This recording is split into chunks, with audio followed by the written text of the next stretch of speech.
my word, what a save. She gets around Dunbar, out wide, but she puts it in the net. Lovely strike, lovely bit of play. Oh, and he's looking to catch the goalkeeper out. It is an unbelievable goal. Hello and welcome to Kick-Off, Football New South Wales' podcast about NPL men's and women's and Football New South Wales League's competition. My name's Teo Pellizzeri and this is the NPL Women's 2025 season preview. It is a pleasure to welcome back Nikola, Pozder, commentator and writer for Football New South Wales. Nikola, great to see you again.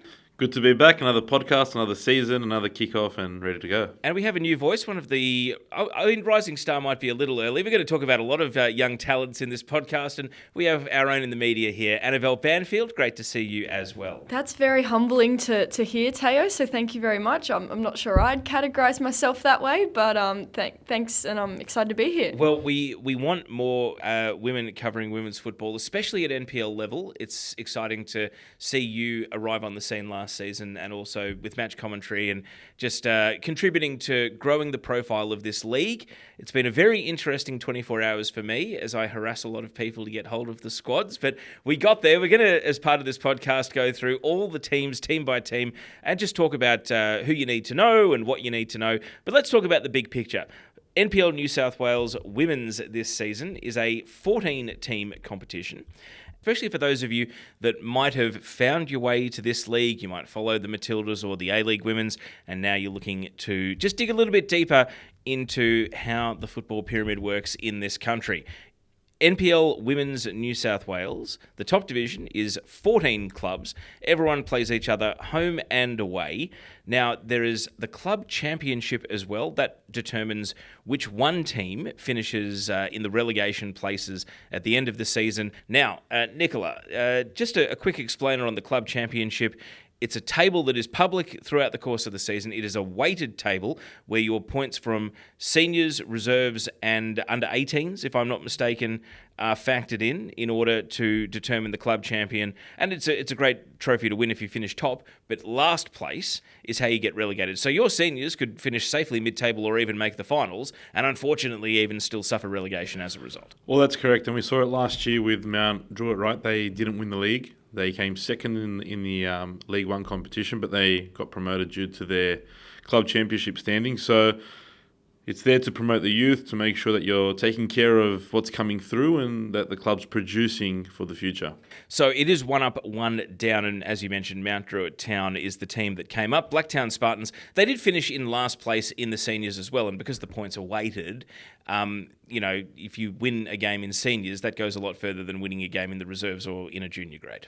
Well, that's right. And last year, the Spartans obviously struggled, and I think their relegation was pretty early compared to previous seasons. So not getting those points in first grade does cost you. As we said, it's weighted. So you need to make sure you're getting points in your first grade first and foremost, and then the backup from the younger grades always helps as well. Now, in terms of housekeeping, the finals at the top end of the table, of course, first past the post is the premier of the league. It's a very prestigious trophy because it is a full home and away over 26 games. Yep, my math's abandoning me. But Annabelle, you were there on grand final day, so semi-finals, a straight knockout, and then the two winners in the semis straight to the grand final. And it was at Combank Stadium last season. It was a pretty stunning climax given the grand final that we got last year. Oh, it was very special. The venue certainly put on a show, but also, the two teams that made it through, Macarthur Rams and Apia, both performed well, taking it all the way to extra time and a penalty shootout that Nikola and I were lucky enough to call. So hopefully we get another really exciting season ahead. So let's start just by recapping what happened at the end of last season. So the top four was Macarthur Rams, Apia Leichhardt, Illawarra Stingrays and Sydney Olympic. And as you mentioned, it was Macarthur Rams against Apia in the grand final. You wanted a game to match the occasion, and I would say the grand final was it the best or one of the better grand finals that we've had in recent memory? I guess some of those Sydney Olympic ones were pretty epic at VSP back in the day, but I don't know, in terms of what you're hoping to see out of the NPL Women's, you couldn't have asked for a better game. No, it was fantastic. There was so many goals, so many good quality goals as well. The players on display there, I mean, if you look across the starting 22, so many of those girls are playing in the A-League women's competition, and there's still a whole heap of them that should be there that aren't at the moment. And then, all the way to the penalty shootout. It was devastating, I guess, for Rapia in the end, the way they went out. But even the penalty shootout, some of those penalties taken, you could just see how tired and how run down they were. It was a long campaign for a lot of girls, but what a game. It was fantastic. And Annabelle, you were with me, so it was your first calling of a grand final. You must have enjoyed that too. I loved it, especially, as you mentioned, the game was phenomenal. For MacArthur to get the win and do the three-peat and all the celebrations that followed that was pretty special to witness and sort of be a part of from the booth. But yeah, it was just a fitting end to what was a great season last year. Of course, there is one other piece of silverware in addition to the Premiership and the Grand Final, and that is the Sapphire Cup, a great initiative by Football New South Wales to run this knockout competition because it does give the teams that aren't necessarily in the top 4 race, and 4 out of 14, you've got to be pretty good to make it into the finals at the end of the season. And I think we saw last year with Northern Tigers and Sydney Uni going all the way to that final, especially Sydney Uni, Annabelle, because they did not have a good season in the league, but they got all the way to that cup final, and it was a very competitive cup final that Northern Tigers ultimately got the better of them in the end. Yeah, it was a really exciting game. And as you mentioned, like for teams that aren't in the finals race, Northern Tigers were sort of competing towards the end, but they also didn't make the final series. For those two teams to get to a final, to have all their youth in the crowd watching them, there was lots of excitement at the ground. And yeah, it was great, especially for their young players. Sydney Uni's got quite a young squad, and for their players to get that experience in a big game, I think it's huge for the club. Now, I recall doing the season preview this time last season, Nikola, we said we want a team outside of the NPL top division to go on a cup run. I actually feel as though the Sapphire Cup now has got a bit of prestige about it, and the NPL teams will be quite focused on it. I'm not sure we're going to get a sort of a magical cup run from a lower division team or a regional team this year, because I think the NPL teams will be pretty locked in on wanting to win this piece of silverware. No, definitely. And talking about winning this piece of silverware, the Northern Tigers on so many occasions over the last 5 years have come so close to winning a trophy, but they just seem to miss out. But they ended up getting the job done. Chris Wood, finally that person to bring in the silverware last year. But in terms of the teams from the lower division, I think that Mount Druitt was probably one that people expected to make a bit of noise last year. They didn't. This year, if we're talking about the League One competition, I think that maybe the SD Raiders, maybe St. George, they're two teams that could go on a run, and hopefully, if we were to see them in the Final Four, that'd be excellent. Well, you mentioned Mount Druitt. We are going to have a quick break, and when we come back, we're going to start our team-by-team look at the squads, and it'll be newly promoted Mount Druitt Town Rangers that kick us off. You're listening to Kick Off. It is the NPL Women's New South Wales season preview with myself, Teo Pellizzeri, Nikola Pozder, and Annabelle Banfield. And we are going to go through each team. We've got the squads here in front of us. At the time of recording, at least, last day of February, for those of you wondering if there are any other big name signings that appear on the scene. Now, one important thing to remember is that A-League women's players can't come back until the 30th of April. That's the transfer window. We'll get into the nuances of how that works for the emerging Jets and the Western Sydney Wanderers, but broadly speaking, 30th of April is when the transfer window opens. Let's start with Mount Druitt Town, newly promoted. They finished second in League One last season. They won 21 of their games and picked up 65 points. They scored an extraordinary 91 goals, and yet they still finished second. They finished second to the SD Raiders, a point behind them. However, they did go on to win the League One Grand Final 5-0 against St. George FC. They were also knocked out in the round of 64 of the Sapphire Cup. You've got the squads there in front of you. You've got the team's record in front of you. Mount Druitt Town Rangers, we flagged them last season, Nikola, as promotion candidates because they went and signed Lena Karmas, fresh off winning the grand final, and of course a very decorated former Matilda. What about the rest of this team? Because Lena's back in the top flight. Yeah, and she's not the only one that's back in the top flight. Emily Cost as well. She spent some time at South Melbourne. She's back here as well. Rosie Galea, we know the noise she's made across the league with the Spartans and the MacArthur Rams. And you got to look at this. Rita Bolateng, 22 goals in 25 games last season. So I think they've re-signed all of these players. They've got a whole heap of stars that they held on to from last season, which is good. but they've brought in some quality players as well. And, well, they've sort of ransacked Northwest Sydney Spirit a little bit. They brought in Natalie Kasher, Kai Buchanan, Claire Holder, Erin Tavares, all from Spirit. So I think they've really strengthened well. And Ben Goff, knowing him quite well as well, he's a very good coach. And I think he'll be hoping to make finals football here with his side. I think for Mount Druitt, as you mentioned, retained a lot of great players, signed, a few from the Spirit. They've also signed Keiko Tanaka from Gladesville Ravens and Olivia Sloan from the MacArthur Rams. So those are two good pickups. I think it's just testament to Mount Druitt's ability to invest in their women's side. They really earned promotion because they invested really well, paid to sign a lot of marquee players, and hopefully that continues in the NPL 1 for them. So, you've spoken about just the sheer number of players coming in with top flight experience. So, no risk of relegation? Or do we think that, strong senior team, but do we have to worry about the club championship? What's your read on that? I don't think so. And knowing that the A-League window will open on the 30th of April to bring in these A-League women's players, I believe they'll strengthen even more. And I don't think that relegation is going to be a problem for Mount Druitt. And I'm happy to go on the record, Teo, and say that I think they will be somewhere between 4th to 7th position on the ladder. Okay. Do you think you're going to be as bold as Nikola? Do you think they're in finals contention?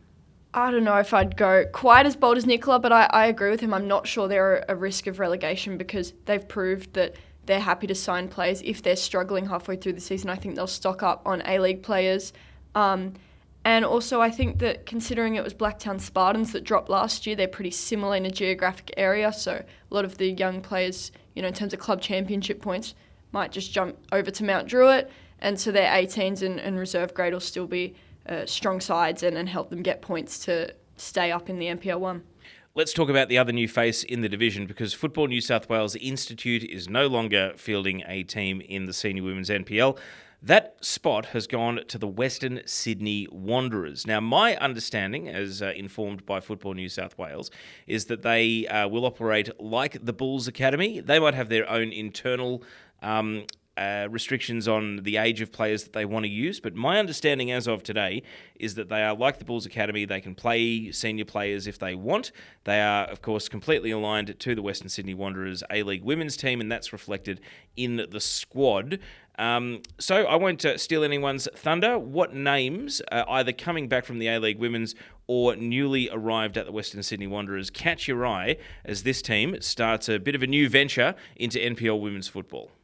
I'll go straight to the dugout, Teo, and I think Jeff Abrahams is a major signing. Now, will he be with the NPL side? We know that he's taken over as caretaker for the A-League women's side at the moment.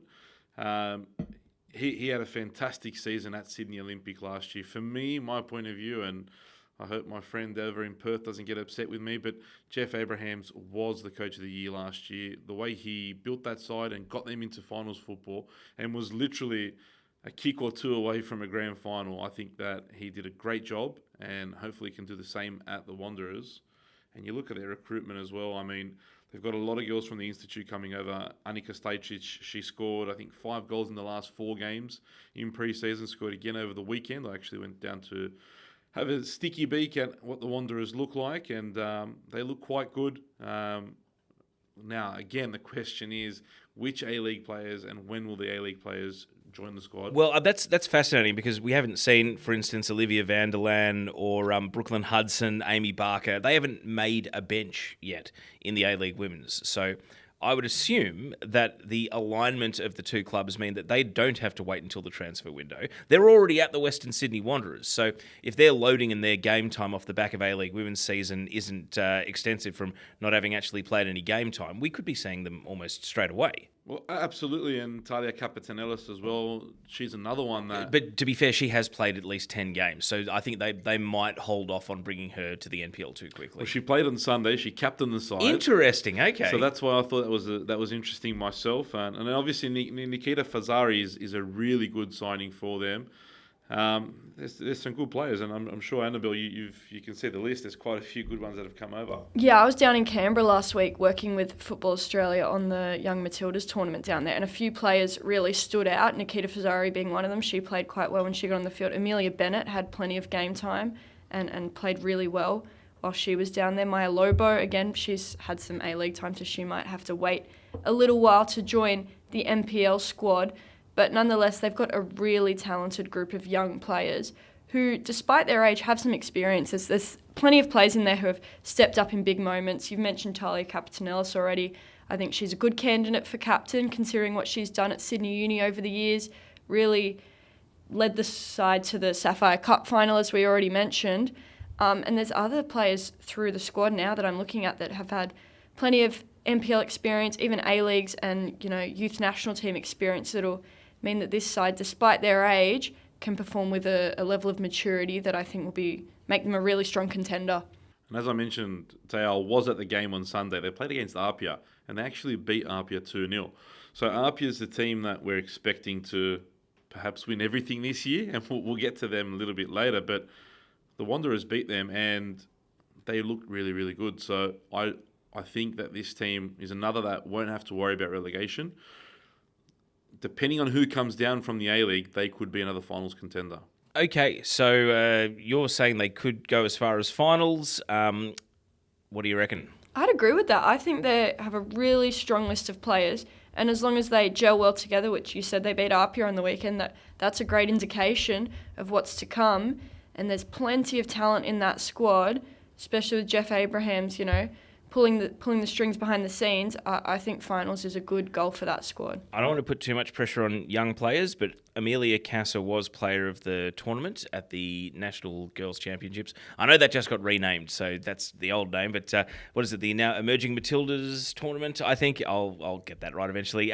But she was something special against players her own age. I saw she was in Team of the Week a few times for Institute last season, so I'm hoping that against adult players, she hasn't had too much game time in the A-League Women's, we get to see a lot from her. And another player from that tournament, Lauren Nada, young fullback. When people say, is there anyone good coming through at Wanderers, I always tell them Nada. And they think, there's no one good coming through at Wanderers. No, and I say, no, Lauren Nada. I joke about the name, but she is actually a really excellent-looking young fullback. I'm not sure if she's going to play that all season in NPL Women's against the adults, but I'm really looking forward to seeing how those two players kick on. The next team we're going to talk about is another A-League aligned club. The Emerging Jets, of course, they have an established history in NPL Women's New South Wales. Last season, 13th place, 5 wins, 5 draws, 16 defeats, 20 competition points, 38 goals for, a bit of a concerning 94 goals against. Now, unlike the Bulls Academy, for example, they have been fairly closely adhered to only playing youth prospects in their senior NPL women's team. Nikola, do you think we're going to see different from the Emerging Jets or similar, given that they, 94 goals conceded speaks for itself about how last campaign went? Well, look, they've had this team together now for a number of years, and I think that it's time now that they've matured together. Depending on which players are able to come back into the NPL scene and play in the NPL, I think that this could be the Jets' best season in a long time. They've really struggled over the last 5 years. Last year was their best season before that, but now I think that this is a year where they should be strong enough to start a slight push up the table, not as high as finals football, in no means, but definitely I think this could be an opportunity for them. And again, relegation's on the table for them this year, so they need to make sure they avoid that, and it's a serious prospect that they haven't had to face before. Yeah, absolutely. I think that'll be a threat for them that in the past, they would have just stuck to their principles. They play a disciplined style of playing out from the back and trying to get young players involved. But when relegation's in play, you sometimes have to do things to win games and secure those points. And I think these players, have the ability to do that. As Nikola said, they've played in this competition together for a few years. And now some of them are no longer just young raw talents, but they're starting to refine their game and become really strong and experienced players. Last week with the young Matildas, Josie Allen performed really well. Claire Adams and Alexis Collins both played really well and had great involvement. And I think there's a lot of young players that are now just starting to, no longer be just talented, but now have the experience, have the maturity to know how to win a game. And like the Wanderers, it'll be fascinating to see what round and how early some of those A-League connected players come back. Of the other names, though, anyone else that jumps out off the page? One name that I've flagged that's been listed in the under-18s team, but might be able to break into the seniors. Keela Bouldery, I remember that name from the Girls Nationals last season as well. I think she scored a hat-trick in the semi-final as Northern New South Wales made it through to the final. So that's definitely one from the younger age groups to watch out for. I think it was in the under-16 championship, or maybe even the under-15. So they've got some good players that come through this pipeline, but turning it into actual wins in senior NPL women's football, developing players is the objective of the club. It's really hard to anticipate how that actually reflects in terms of win, draw, loss. Well, look, Milan Hammond as well. She's another name that jumps off the list. She's been really good for them the last couple of years. Chloe Wandelau as well. These are players that can help this team move forward. It's going to be tough, no doubt, for the emerging Jets, but I think, as I said, this could be a season where they make a bit of a statement. For me, the name that's really exciting is Kiva Bray. She's obviously a cricketer as well. She's played for the under-19, I believe, Australian cricket team. We're losing that battle though. She's already a national celebrity as a cricketer because people are talking about her like the next Elise Perry. I know, it'd be interesting to see how much time she actually plays for the Jets and commits to the Jets, but when she does strap on the goalkeeping gloves and go between the sticks, she's phenomenal there as well. So hopefully the Jets can find a way to keep her around the club for a long time to come. The 11th placed finisher last season was University of New South Wales. 6 wins, 7 draws, 13 losses, 25 competition points. They made the round of 32 in the Sapphire Cup, where they were eliminated 3-1 by Hills United. They also finished 11th in the club championship with 124 points.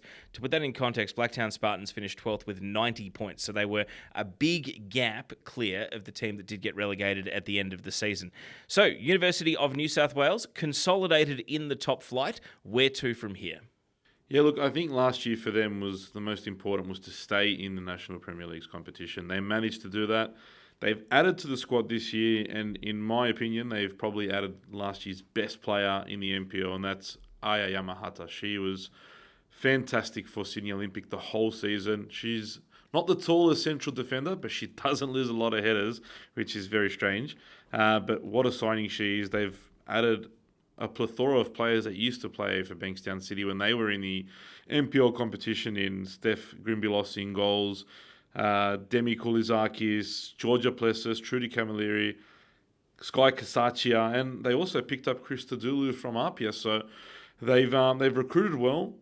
There's a few name stays there, Lyra Toby, Tiana Petkovsky as well may get some more minutes this year. So they've done well. I think this could be a better season for Uni, and I think they're expecting to finish a lot higher than 11th.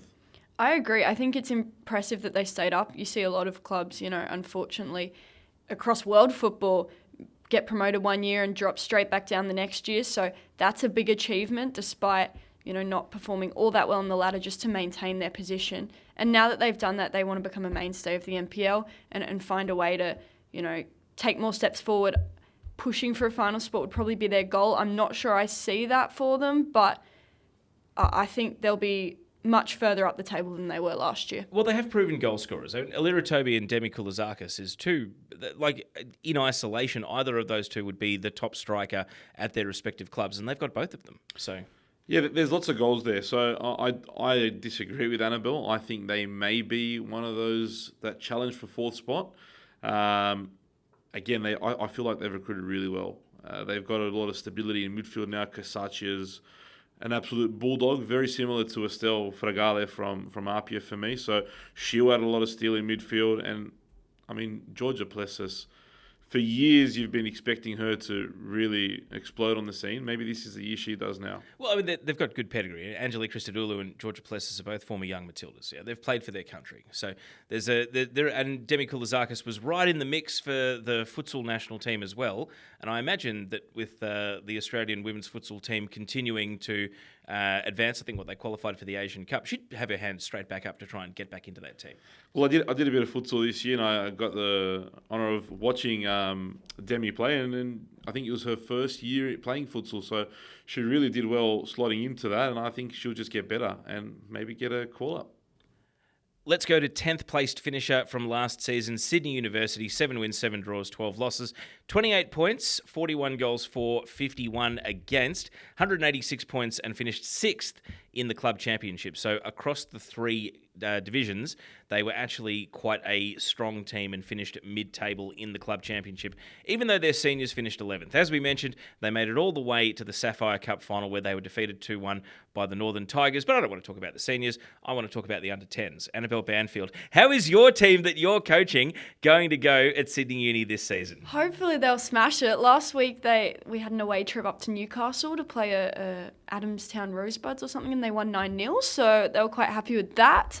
But hopefully, they go really well and keep developing. Anyway, those kids have got to worry about primary school. We've got to worry about university. Let's talk about the senior team. Annabelle, you go first. Tell us about the squad here, because this used to be a powerhouse team of the competition. It's safe to say that player turnover has hit them pretty hard in the last 2 seasons in particular. What do you know about this Sydney University senior team for the coming season?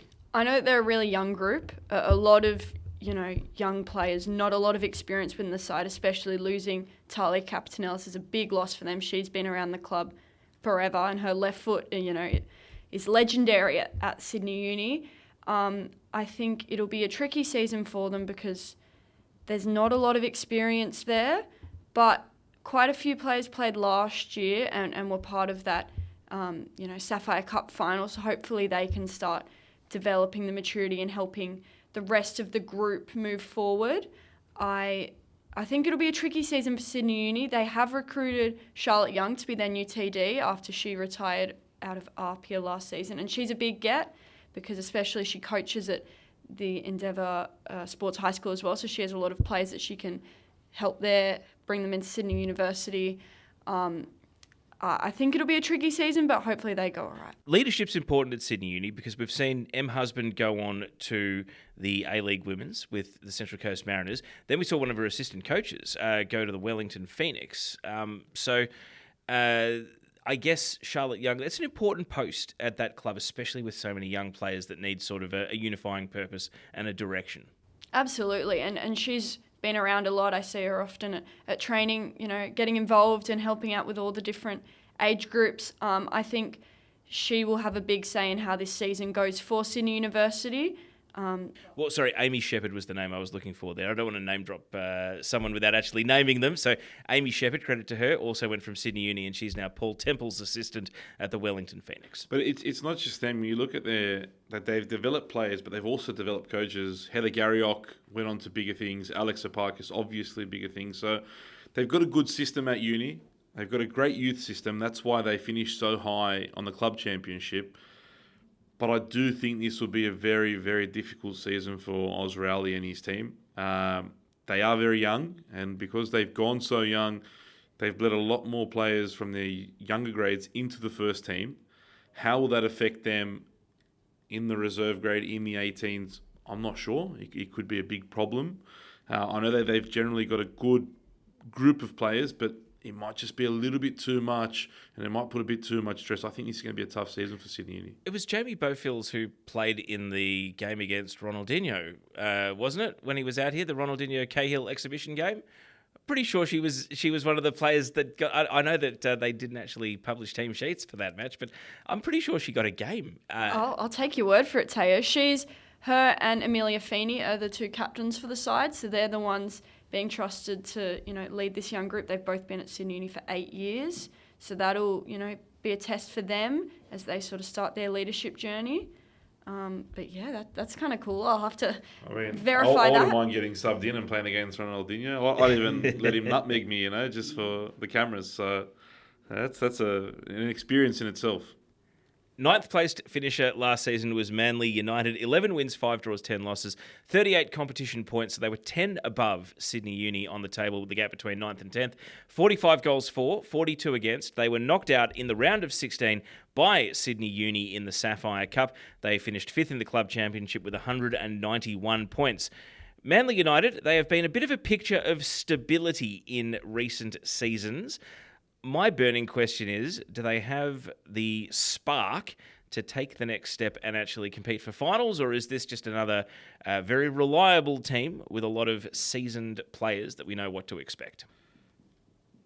I think it's time for Manly to really be pushing for a finals spot. They started last season like a house on fire. They were excellent in the opening rounds and then really dropped off. They had a big drop off.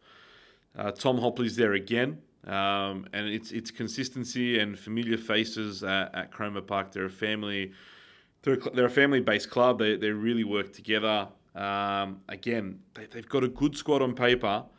They haven't brought too much in. They did lose Alexia Carastal. They lost Corinne Winkler. I think both will be pretty hefty losses, but they've brought in a couple foreigners, 2 American visa players, Michaela Schmelzer and Peyton Starner. So 2 players that have come into the squad. You're telling me that Michaela and Peyton are American, are you?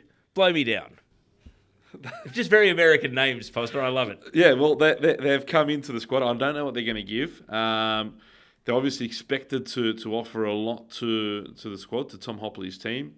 Again, Phoebe Gilbane's there, Nicole Simonson, Ariella Cabezas, Ruby Jackson, Nicole Stewart, Emily Manette. These are all names, Sienna Dale, that's one that I really want to keep an eye on this season. Well, she's got to finish rehabbing her ACL because sadly she suffered that on Australia under 17 duty. So we're probably getting to the point where hopefully she will be back at some point this season. But yeah, let's not rush her because I guess young player, ACL in your teenage years, it's a big setback though. She's such a talented footballer, and I mean, having gone through the recovery from an ACL, I know how tough it is and how much work you need to do. So I'm sure in today's day and age, the medical science behind everything will help her recovery, and I'm sure I'm hopeful that we'll see her by the end of the season on the park. I agree with you. This is a really experienced lineup, Pozder, that I think needs to do a bit more than they did, in last year. I think they started the season really well. When they're competing against squads who don't have their A-League talent, they can really match it. I think as A-League players come back into the competition, they will need to recruit a couple of them to stay competitive. So it'll be interesting to see who they bring into the ranks.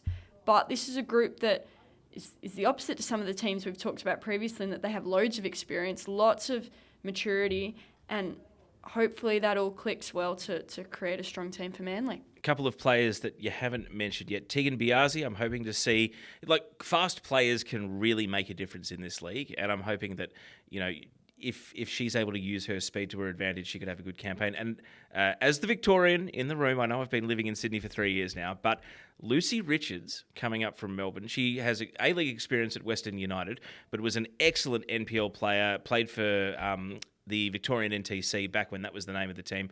And I think in addition to being a very capable and versatile player, fantastic sort of culture, dressing room presence, very popular in every team she's been in, and the sort of person that'll help contribute to the culture. So Lucy Richards, great pickup coming up from Melbourne. Well, first and foremost, you got to stop calling yourself a Victorian. The amount of time you've spent here, you're a New South Welshman now. But look, again, I think this team has the capability to push for a final space. I definitely see them being at the worst mid-table. But a team, if they can get a run going, stay injury-free, definitely a team that can push for 4th place. Let's go to the 8th place finisher last season. Bulls Academy were coming off a runners-up finish in the grand final. They backed it up by finishing 8th in NPL Women's New South Wales. 12 wins, 4 draws, 10 losses. So it was either feast or famine, either winning or losing last season. 60 goals for, 49 against. They didn't compete in the Sapphire Cup, and they finished 9th in the club championship with 163 points. So that's something to just keep an eye on. Now, the Bulls have given us their existing squad as of today, which we mentioned off the top of the pod, February the 28th. We only have 12 players on the squad list. All of them are established names, though. Nikola, we don't have a huge amount of info on the Bulls Academy. What does that tell you about the season coming up? It says that they're waiting to see who's going to join from the A-League women's competition. Again, they've lost one major player in Jess Seaman. She will be a big loss for them. Her and Liz Gray were fantastic at the back together last year. So Liz Gray loses her bash buddy at the back. So how that'll work out for the Bulls, I'm not too sure. Daniela Naimi's on the list. She had a good time at the Football New South Wales Institute. So she's a good pickup. Mia Namoto was, for me, one of the best goalkeepers in the competition last year. So another good pickup. And I just feel that this side might not have enough to push for finals football. Amber Lukmaya is on the list, and we know the quality she brings. So if she's a part of this squad, well, she'll definitely bring goals. But I just feel like this squad might be a little light at the moment. As we've already mentioned, last year was feast or famine, and I think that could be the same this year. They've got some strike power at the front between Coco de Scipio and Lukmaya when they come back in. But Lukmaya was a bit of a unknown last year. Certainly at the start of the season. Well, not if you listen to this podcast. We were tipping her for greatness. Maybe, but I think she perhaps surprised people at the start of the season. Scored some goals that maybe teams are a bit more ready for her. Perhaps may plan a bit better around marking up last year's Golden Boot. It's tough to go off a list this small, but I agree that the Bulls could be in for a little bit of a difficult season. Look, Ashley Brodigan's another really good top-end player. I mean, experienced in the A-League Women's. Grace Johns comes over from Canterbury United Pride in New Zealand, previously played for Kashmir Technical.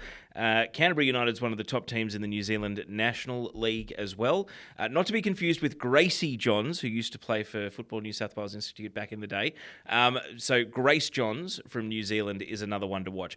I think if they keep their best 11 on the field, I think they'll be easily mid-table. I don't think it's really more what's the squad depth situation, and that's the mystery we have on the day of recording today. Yeah, absolutely. And we know that in this competition, in particular with the Sapphire Cup now, there's extra games to play during the season. You need to have a deep squad. You need to have a squad that, as you said, you can't just have 11 players. You need to have at least 14, 15 quality starting players available at your disposal. And if you don't, it's going to be tough. And last year they recruited well from the A-Leagues as well, so they're no stranger to having a large influx of players come in mid-season. There are a few that will probably end up at the Western Sydney Wanderers and not back with the Bulls, like Gemma Ferris, who's on the Wanderers list. She came in last season for Bulls and performed really well. So that may be tricky for them competing with other clubs who now have NPL academies. But as I said, they're no stranger to recruiting mid-season from the A-Leagues. They'll look at who plays well and fits their style and bring them over to Northbridge. Ravens, they had, a handy season, 7th place, 40 points, 51 goals for, 37 against. They lost in the quarterfinals to the Northern Tigers in the Sapphire Cup. 7th place in the club championship with 184 points. Glazieville Ravens, we have a lot of returning names. We have a lot of new faces. Where do you want to take the discussion here? There's a lot of returning faces, and I feel like there's some... Lexia Moreno, you can't look past her. Last year she had one of her best campaigns in years. She's had issues with injuries over the years. Last year was probably her best season in terms of injuries. I think she only missed 3 or 4 games all year. So she had a really good season. Lots of clubs were after her too. She decided to stay at the Ravens. Claudia Chalakian, we know her quality. Isabella Edwards, previously Habuda. We make sure we get that one right. Keisha Allen, Kim Davey. These are all players that have been there now for a couple seasons. You expect them to step up. Last year, I felt like they were a bit too inconsistent. Consistent in the fact that they went on a run of wins, then a run of losses, but it's just not good enough to play finals football. They fell off toward the end, so they'll need to ensure... Well, Lauren Phelps, who's new in charge, she'll need to ensure that the team is able to stick through the whole campaign and that they peak at the right time. Well, Lauren Phelps led the reserve grade squad last year to a finals appearance, did really well there. So I think she knows the players quite well. She's been around the club for a while, as I have a lot of these players, as you mentioned, Nikola. Lots of experience coming back. I think if Lexi Moreno stays fit and healthy, she could be crucial to the Ravens alongside Edwards. That partnership last year at the front was really exciting. And you throw Chalakian in the mix too, and they can be really exciting at the front. Nonetheless, I think it's interesting squad. We've got a really long list here, so it'd be interesting to see who plays reserve grade, who fills out the first grade squad, and if they pick up any from the A-Leagues moving forward. Well, they've picked up Alyssa Nsard from the Blacktown Spartans, and Teo, from memory, I think we spoke about her last year. She made some noise as well and looked really good. So that's a really good pickup for the Ravens and someone that can definitely offer something to this squad. And a player I've always liked is Annie Dashko as well. She's kind of just on the verge of maybe breaking into the A-League Women's, but, again, could put together a really good NPL season. Somebody who's got sort of the physical profile, I think, of a player that can be really strong in this competition. So, we'll see. I think that maturity and adults tend to win your stuff. So are the Gladesville Ravens genuine contenders, or do you think they'll be doing well just to make the finals? I don't think they're genuine contenders. I think you're right. They do well to make the finals, and I think it'd be very successful for them if they did. They look like a very well organised football club as well. Stephen Bott's the TD there, been there for a while. They've got promoted themselves a couple of years ago, and they've become a solid football club that will slowly start to push for finals football. The sixth-placed finisher last season was NWS Spirit. 11 wins, 8 draws, 7 losses, 41 points, so just the one above the Gladesville Ravens. 46 goals for, 36 against. They made the semi-finals of the Sapphire Cup, where they were beaten 2-1 by the Northern Tigers. A bit surprising in the club championship. 8th place, 179 points.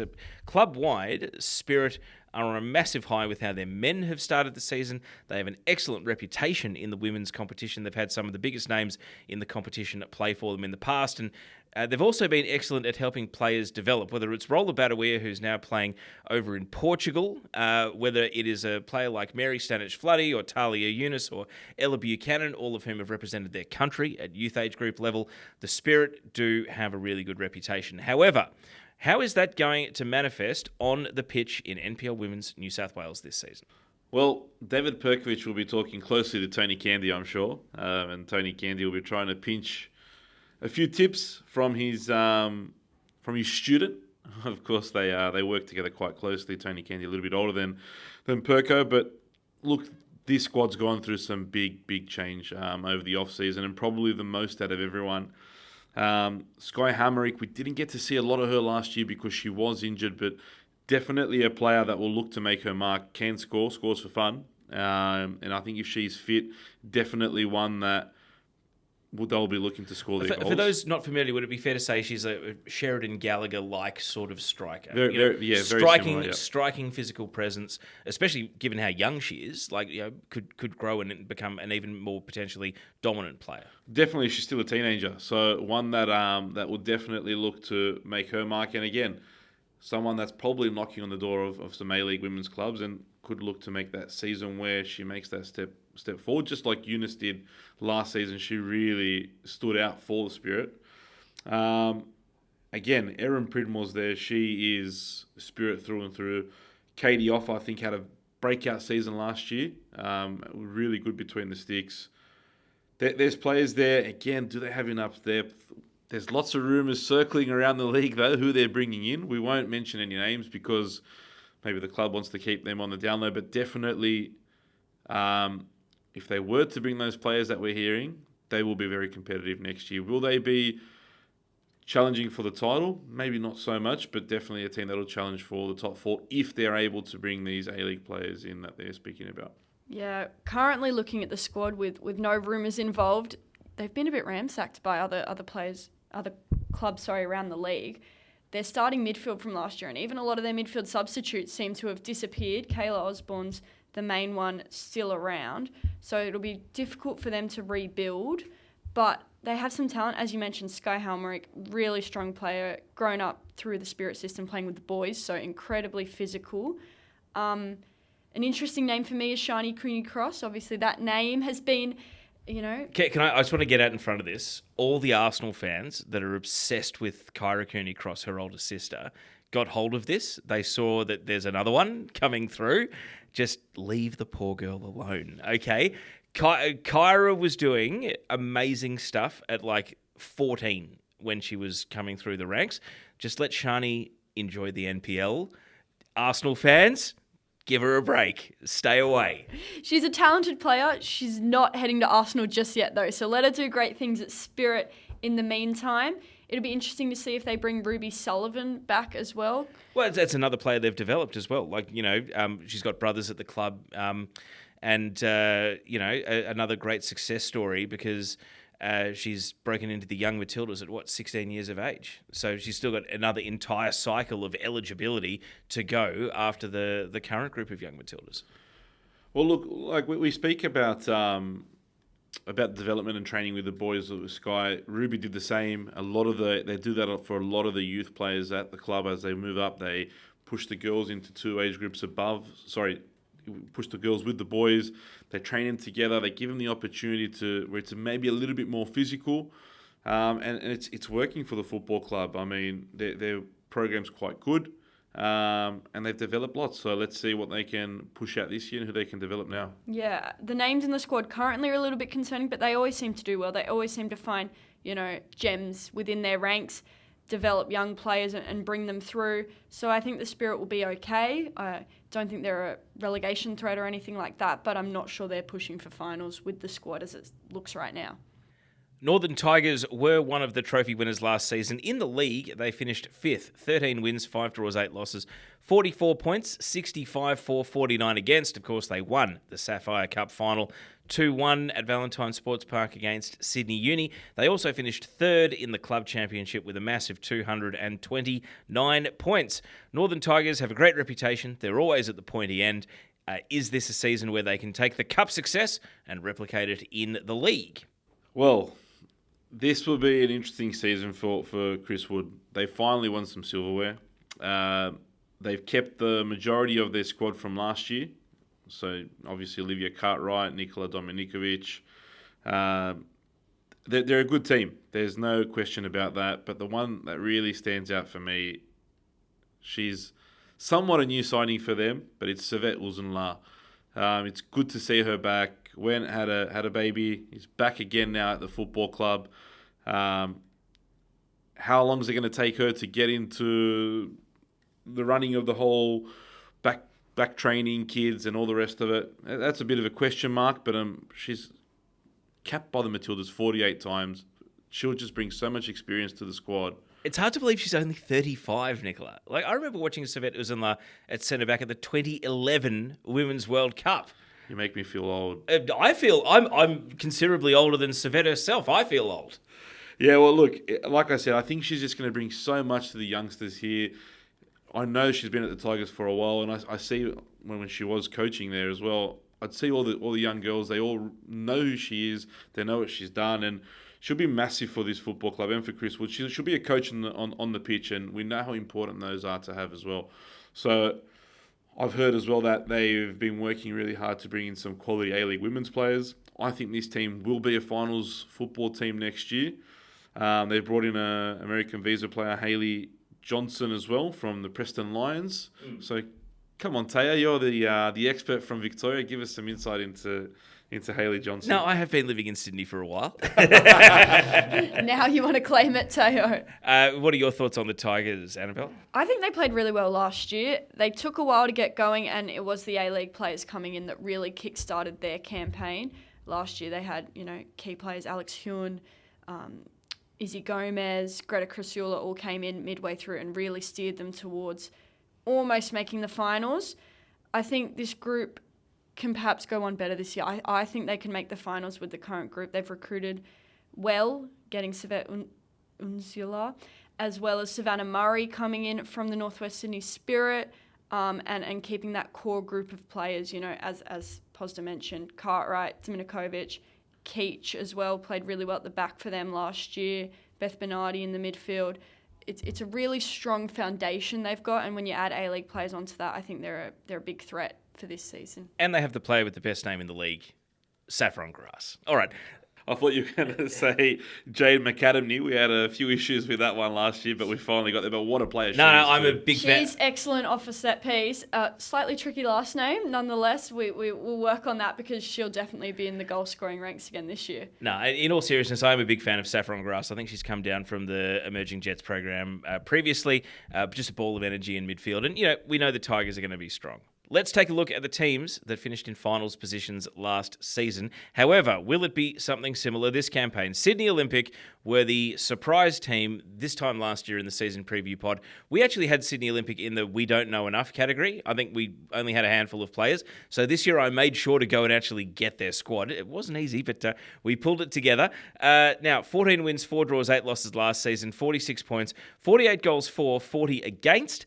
They lost the semi-finals 2-0 to MacArthur Rams. They also made the semi-finals of the Sapphire Cup, where they lost 1-0 to Sydney Uni. So they were close in every competition. However, in the club championship, they finished 10th with 160 points.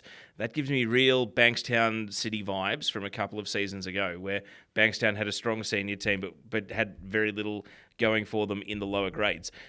We do have a squad. They have been playing pre-season friendlies, and they do have some of, I would say, the household names of NPL women's football in terms of established senior adult players who have been around this competition for quite some time. So, Nikola, do they have the right mix to shock us all once again? I don't think so. Losing Jeff Abrahams is a massive loss for them. They've kept a few players from last year. The Peak Sisters will be really important to them. Obviously, Maya Fernandez, she missed a bit last year through injury, but she's important as well, wore the captain's armband. They managed to bring in Baxter Thew. I remember her from Bankstown City Lions, and obviously spent some time in the A-League as well. Romina Parajire, my favourite name in the women's competition, Chilean international. She comes in between the sticks. A good goalkeeper can make a huge difference to a team's season. Absolutely. She did have some shoulder issues last year, though, so how that'll affect her this year, I'm not too sure. I don't think they'll be a finals football team. And again, as you mentioned, they've had issues with their youth and their program for a while. The first grade pulled the team out last year out of a potential relegation battle with the amount of points they were able to put together. So I don't see the first grade getting as many points as they did last year. I think that Sydney Olympic could be in a little bit of trouble. I tend to agree with you there, Nikola. I worry about this squad. They've lost some key players. Demi Kulzakis, we mentioned before, off to UNSW, alongside Aya Yamahata, who was crucial in helping them secure some points in the end of the season. She was a really strong defender, incredible in all the games I saw her in. So that's a key loss. Just on that, Annabelle, I don't think you can stress enough how important Aya Yamahata was to that team. She was so important in every single game they played, and she was a proper leader. So I think that's one major loss. I know Baxter Thew comes in to replace her, someone with the quality, but still I think that the loss of Yamahata is just massive. She was just incredible last year. I think every game I saw Sydney Olympic play, I would consider her best on ground, which is really a phenomenal player for UNSW to have picked up. For Sydney Olympic, though, it's a tricky looking season with their current squad, and as we know, they have issues in their youth, and you know, the way that they're going to get points for club championship needs to come from this first grade side, I believe. I'm not sure they'll push for finals. I think they will stay above relegation, but not. I think they'll be down towards the bottom end of the ladder. And as we finish on Olympic, one player I've been told by my spies to keep an eye on. I am not familiar with Olivia Liziak, but I've been told that she's a very talented youngster coming over from Bulls Academy and previously at Sydney Uni. So that's another little black booker to watch out for. Third place last season, another team that I think surprised us with their rise, and then once they had established themselves as a contender, they maintained the rage for the entire season. That was the Illawarra Stingrays. They only lost the semi-final 1-0 to Apia after finishing third with 14 wins, 5 draws and 7 losses, 47 points, 53 goals for, 34 goals against. They finished second in the club championship, 241 points. The Illawarra region is just flush with talent.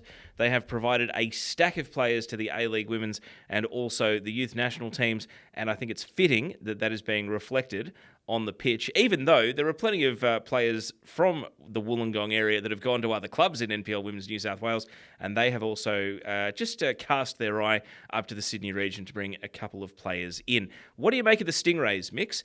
Are they going back to the finals again? Look, They haven't lost much. They've got pretty much the same squad as they had last year. Lots of quality there. They've played together for years, so that's their strength. Just being together for so long and being able to build that team camaraderie and just knowing each other. They've added Alexia Carastal to the team. She was excellent for Manly United last year. Bringing her in, I think she'll help this team a lot.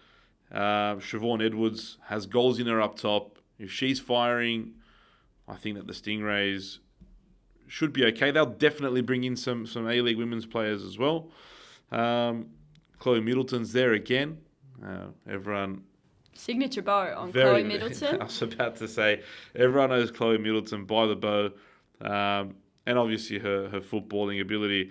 So I think the Stingrays will be pushing for a finals place. Can they push for the title? That might be a push too much for them. I agree with you. The experience in this squad just jumps off the page for me. Caitlin Cooper's one. She is Illawarra through and through. She's played for Australia, played for the Western Sydney Wanderers for many years. And as we mentioned before, having a almost coach on the field can really do wonders for a side.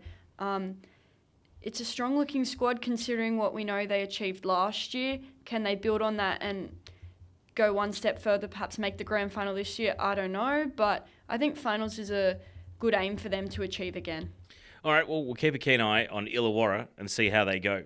Let's get to the grand finalists. Second place last season was Apia Leichhardt. 15 wins, 6 draws, 5 losses, 51 points, 55 goals for, 37 goals against, of course, losing that epic grand final on penalties to the Macarthur Rams. They also lost in the quarterfinals of the Sapphire Cup 2-0 to Sydney Olympic. However, they did finish top of the club championship, 252 points. So it's not just the senior team, it is now the entire club that are firing on all cylinders in women's football at Lambert Park. Nikola, do they finally take that next step this season? Look, I spoke to Brad Attard briefly on Sunday, and he thanked me for putting the pressure on them in my preview piece about Apia, but I think the club... I'm telling you, you might be one of the best read authors or journalists in Australian football, mate, because the amount of people who seek you out to talk about your writing is extraordinary. Look, I pride myself on my honesty, so I think that Brad Attard... He himself will want to win every trophy possible and available to him and the club. And knowing Matteo Majorana very well as well, he will want to win every trophy. Apia wants to win every single trophy available to them in 2025, including the club championship, which is very important to the football club. And I think they've won it now 2 years in a row. It's something that they pride themselves on. They've got a great youth program there. And look at this first team that they've managed to put together. I mean, I believe, and you can correct me if I'm wrong here, Teo, but I think they've made the biggest transfer in the history of NPL New South Wales football in bringing Mel Caceres over from... Well, the announcement video was something special. I mean, I love when clubs commit to lifting the standard of their media. And, I mean, we mentioned it with the Sutherland Sharks in the NPL men's preview pod, but I'm blown away by some of the work Apia is doing. No, it's fantastic, and if you haven't seen the video, be sure to go and see. They put a lot of effort into it, from Linwood to Lambert. It was excellent, and I think it gives the league so much more traction, and it's a great advertisement for the competitions. A player like Mel Caceres, who really is one of the best players in the league, deserves that attention, and so does their women's program. And that's why Apia has done something else this year. They've introduced memberships and season passes, and they're going to charge entry to their home games, which they absolutely should. I think they've got the best quality female players on display at Lambert Park every week and in the best competition in the state. So they want to make sure that these players are looked up to and looked after the way they should. You mentioned the key marquee signing of Melissa Caceres, and I'm not even going to push back on that quite bold take that she might be the best signing ever in this competition, because I tend to agree it's a phenomenal signing. It's huge for the club. But that's not the only, work they've done to recruit from elsewhere. They've got Jessica Seaman in from the Bulls Academy, who is another phenomenal player, loads of experience there, and also Hannah McNulty in from the Northern Tigers. So massive amount of recruitment from them. They've brought in a couple of young institute players in Christina Kachik and Michaela Dwong. And you've just seen Christina playing for the Young Matildas in the last week. Has always been touted as a great prospect because she played for Australia at under 17 level as well. But it's always a different challenge when you go and play against adults. So I'm hoping for big things, because if there's one thing Australia needs, it is centre backs, and they always take that little bit longer to develop. So hopefully ARPI is the right environment for Christina to kick on to the next level. Well, just on their recruitment and Australia needing centre backs, Jess Seaman's always in this social media war about being a Matilda, a bit of a running joke that goes on Facebook. But we spoke about Yamahata being a major loss for Sydney Olympic. The loss of Seaman for the Bulls is just as big, but the gain that Apia gets, it's another excellent signing from them. And we spoke about McNulty as well. McNulty and Seaman coming in, and Caceres, they're three players with so much experience in this competition. They're going to add so much to a young team as well, and a team coming through. Don't forget Zoe Panagopoulos. That name is a big one. The youngster at Apia, she's a teenager, broke onto the scene last year. I think she scored her first senior goal as well. One that hopefully will get a few more minutes, and one to definitely keep an eye out on. Anyone who makes their debut in this competition at 14 is one to keep an eye on, because she's a big name that will no doubt do some big things for Apia in the future. Mia Golding as well is really young and was great at the back when she was called upon last year. But you look at this squad, and so many of these players would be guaranteed starters at other clubs around the league, yet they've got competition at Apia because of who they've brought in and just the talent across the board. So I think if they don't make finals, I would be shocked. I think they should go on and really challenge for the title in this league. I think you're being too fair there to Brad Attard, Annabelle, with that. I'd be astonished. I think that if Apia does not win the title this year, the premiership, I think that'll be a major shock. They have recruited the best. I mean, look at the team that they have, Teo, at their disposal. Tanya Borazio, Mona Walker, Charlotte Lancaster, Ash Crofts, Gisela Pipino, Estelle Fragale. These are all players that, like you said, Annabelle, would be in any team in the competition. But Fragale, for example, I think should be playing in the A-League. Now, just to push back here, they did have 11 games that they didn't win last year. 6 draws, 5 losses. They also got knocked out of the cup. What's the ding on them? What does stop them if they don't win it this season? It's a tough question to ask. I mean, like we mentioned, I think we mentioned about their men's team as well. There's so much quality across the squad. I mean, maybe players get unhappy that they're not playing. They did struggle on Sunday. I'm going to throw it out there. Are they fast enough? They got a lot of seasoned, experienced players. Do they have enough speed demons to terrify opposition defences out there? Now, and I'm going to say this, I might be one of the biggest Gisela Pepino fans in the league. I always joke that we're in an international tug of war with Ecuador, and that Ecuador, are coming for Gisela Pepino. Thankfully, we capped her for the futsal Matildas, so at least we've got her playing for one Australian team. But you're right, you talk about players who probably, if they got to go in the A-League, would be just fine. I think Gisela Pepino falls into that category. But yeah, that's probably the one thing looking at the squad. Do they have enough quick, pacey players to really put the frighteners into an opposition defence? Don't forget, this squad will still be strengthened with A-League women's players. And some of the talk of the town, again, we can't get into names for obvious reasons to stay respectful to the clubs, but some of the names being mentioned to potentially come in and add to this squad, it's frightening. I agree that not everyone on the pitch is a speed demon, but they do have some pace. I think she may not get a lot of minutes in the first team, but Brynley Gentle's quite a fast player. I think Ashley Crofts is fast enough. She scores plenty of goals, so, maybe speed isn't the way she does it, but she scores plenty of goals for them. And Mona Walker's really fast in their midfield. So I think there's enough pace around the field, and there'll be a well-disciplined, well-structured team that their pace may not be called on. And before anyone comes for me, I'm just trying to bring some balance to the discussion here, because this podcast was accused of being a love-in last season, although I seem to recall I stuck to my guns saying MacArthur would win the lot.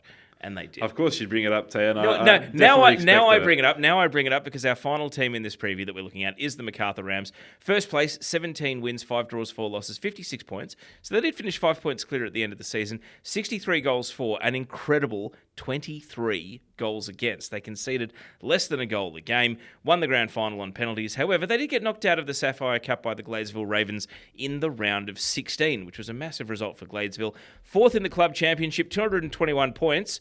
And now, just almost like take a deck of regular playing cards and piff them and then bring in a deck of Uno cards because the squad's totally different. What happened to last year's grand final team? They've gone with Stephen Peters. It's a big change. Victoria Guzman comes in. Big shoes to fill, right? Massive shoes. But I think, she took the New South Wales under-16s to the National Youth Championship for Girls. Very highly rated young coach, former A-League women's player herself. 27, 28 years old. So someone who's still young. And I think coming in to coach a young team, it's a bold sort of generational change as well. As I really like the appointment of Vic Guzman as the Macarthur Rams coach. She was also on the sideline for the Young Matildas last week, I noticed. So been around lots of established teams, lots of well set up players and groups.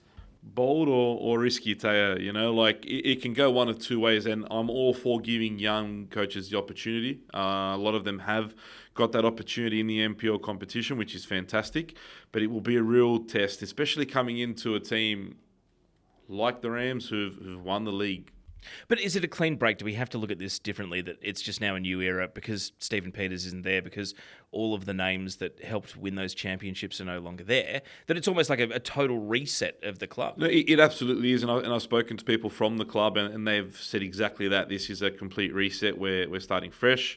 We're going... it's a new project. They started a project when they first came in, and this is now a new project again. So, there's still names there. Lola Sosai, she'll be the captain this year, and she was excellent last year. She had a few years out of the game, but she's come back, and she was excellent last year. Libby Morris, I'm sure we'll see more of her. Chantel Maniti comes in from the Blacktown Spartans, very highly rated as well. Amalia Plummer, we didn't get to see her last year. She had unfortunately suffered an ACL injury, so we'll get to see her, and she's some talent. So keep an eye out on her. Teo Machensky scored a lot of goals at the Institute, one that I'm hoping sees more first-team football this year. And they've brought in Isabella Coelho in goals, another good, young, talented goalkeeper. So they've added okay. Will they be a finals team? It all depends which A-League women's players come in. But again, I think this will be a tougher campaign for the Rams, one that will be very different to last year. They do not have many players returning from the three-peat or even just from last year's campaign, so it'll be really difficult for them to maintain that level of performance. They've also brought in Sakura Najima, who was excellent last year at the Stingrays, really talented in the midfield and can hopefully help them, steer things around from that middle of the field. But I agree with you that this is a rebuild year. I'm not sure they're talking about winning the league with this squad as it stands now, moving on to a new coach, new captain, completely new squad it looks like. It'll be difficult for Macarthur. I think their, history will speak for itself, but I'm not sure they will add to that in 2025. Now, I want to talk about some of these new faces and young players. Tyra Bajante, speaking of penalty shootout wins, she scored the winning penalty for the New South Wales under-15 team to win the National Youth Championships. So, yeah, very young. But she went away and played in the Oceania Youth Nations Cup for Tonga. So, Italian and Tongan heritage, I think. And she has a great following. I reckon that her family and fans will help bring a bit of colour and spectacle to Rams games. Versatile player. I think she played left back, sort of left midfield for the under-15 state team, but we'll see how she goes in senior NPL against the adults. Abby Puckett was player of the tournament in the under-15s. Very highly rated young player, as is Matilda Diaz-Wadowitz. Now, Claire Corbett, I'm not just saying this because she has red hair. She's a phenomenon. Like, just a brilliant tempo-setting midfielder that can control the game. Like Amelia Casa, I've only seen her playing against kids her age. Against the adults, different story. But I'm not trying to pump up these young players too much, but what I'm saying is these are the ones to watch out for. Gabby White, bit of a centre forward. Reminds me a little bit of Remy Simpson. Still very young, sort of getting towards the age that Remy was when she started breaking out at Sydney Uni, well, at Manly United, and then went on to, great things in, not Sydney Uni, Manly United in the NPL, and also went on to play for Sydney FC. So they do have some youth players that have done some interesting things against players their own age. And I think Macarthur Rams will be a fascinating follow if you want to keep an eye on what might be coming through in the future of our youth national teams, or in Tonga's youth national team as well. Well, I think that's the thing, right? How are these young superstars or young superstars in their age groups come into the senior game now and translate that? That's the big question. And I think the recruitment of Najima is massive. She was really good for the Stingrays last season. She was well sought after by almost the whole league. And for the Rams to get her to come in with her experience and her ability, she should be able to help this young side. And look, I'd like to see the Rams do really well with this young team. I know that they've recruited well and lots of good youngsters that obviously are representatives of their states or their nations at their age. So, let's see what they do. But I think finals will be a tough task for them. So that's our team-by-team preview. We hope you've enjoyed a bit of a comprehensive look. A lot of names we've dropped there because we've gone and got the squads for you. So a lot to look forward to, who to watch, why to watch them, and lots of exciting, talented players. I think we've talked a lot of players up too. So I hope that everyone's excited to get out and actually watch them on the grass. But to finish, I'm not going to ask you for predictions unless you want to give me predictions, mainly because we didn't pick a top 6 on the men's podcast. So I'm not going to demand you pick a top 4 on the women's podcast. However, one thing I would like... give me a team that you think might go on a Sapphire Cup run, a little bit like Tigers and Uni last season. Is there someone that even if the league doesn't work out for them, you think could potentially put together a good cup run? I've stumped you both. That's tricky. No, I'm just having a quick look at actually. I wouldn't be surprised if the Tigers, also this year back it up and have another really good cup run. They've got a very similar group of players, and I think the knockout format could suit their squad well. I'm going to go the Mount Druitt Town Rangers. They're my specky for a good cup run. They've got a deep enough squad to do so, and you need to have a deep squad at this level. I think that they can do that. Like I said, I wouldn't be surprised if they push for finals, but definitely a good cup run is on the cards for them. If you can, and again, it's who you draw, right? So if you can get a smoother run through, who knows? You might be able to make the final. The only bold prediction I'll make, and I'm going to put some more pressure on Brad Attard. I expect Apia to win everything this year. The treble. The quadruple, including the club championship. I expect them to win everything. Yep. And if they don't, well, I guess I'll be wrong because last year my prediction wasn't great, but this year that is my prediction. We'll see how the season unfolds. But I'm expecting, and I'd really like to see one of the teams that haven't played finals before make the finals. I think it'd be colourful for the league. We spoke this. Well, we've been going for about an hour now, but I think the team challenging for the title has probably sort of stepped away from everyone else. It's those next finals positions, and really, any team can sneak into finals, which is excellent. And I think it'll be a very competitive season this year. I want to, push back on the whole Apia winning the quadruple thing, but I'm looking at the other squads and then comparing it to Apia's, and it's tough to do so. They look really strong, and I don't see why they couldn't. I think they have a really good squad, really good coach, great setup out of Lambert Park, so I think they are expecting big things, and I think the rest of the league, we're all expecting big things out of them. Other clubs that I think could have a really good year, I think the Stingrays will hopefully back up what they did last year. I wouldn't be surprised if the Northern Tigers go on a good run. And I think the Western Sydney Wanderers are a team that is looking really strong. The amount of talent that they've got in that squad that will go on to be Matildas in the future, you watch those names in the Western Sydney squad and they will do big things. Yeah, the thing I'm probably looking forward to is the decentralised nature of the player development. You know, emerging Jets, Western Sydney Wanderers, whether it's Tigers, Spirit, or Manly United, the Northern Beaches and also northern suburbs tend to not do the travelling.